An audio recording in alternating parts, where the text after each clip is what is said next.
Sepenuhnya baik secara formal maupun material kami telah siap. Sejak awal ketika menjadi Sekretaris Jenderal DPPD Perjuangan atas penugasan dari Ibu Megawati Soekarno Putri, kami berjuang di dalam menegakkan seluruh amanat konstitusi, memperjuangkan nilai-nilai demokrasi. Suasana kantor DPP Partai Demokrasi Indonesia Perjuangan atau PDIP di Menteng, Jakarta Pusat, Senin 13 Januari 2025 mendadak senyap saat Komisi Pemberantasan Korupsi memeriksa Sekretaris Jenderal PDIP Hasto Kristianto. Diketahui Hasto alias HK ditetapkan sebagai tersangka kasus dugaan suap pergantian antar waktu anggota DPR dan perintangan penyidikan ex-kader PDIP Harun Masiku.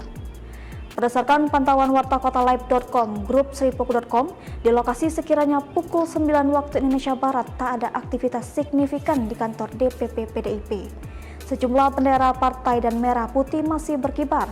Sementara itu, Hasto memenuhi panggilan penyidik Komisi Pemberantasan Korupsi untuk diperiksa sebagai tersangka kasus dugaan suap dan perintangan penyidikan.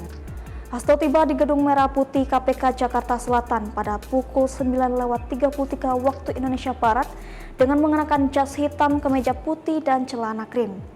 Ia datang ke gedung KPK menggunakan bus berkelir merah putih dan dikawal puluhan kuasa hukumnya.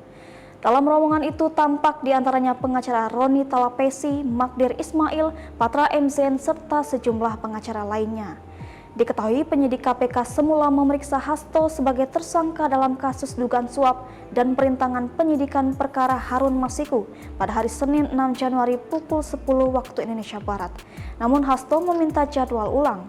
Sejauh ini KPK sudah menetapkan 2 orang tersangka baru dalam rangkaian kasus Harun Masiku, yakni Sekretaris Jenderal PDI Perjuangan Hasto Kristianto dan Advokat Doni Tri Istiqomah.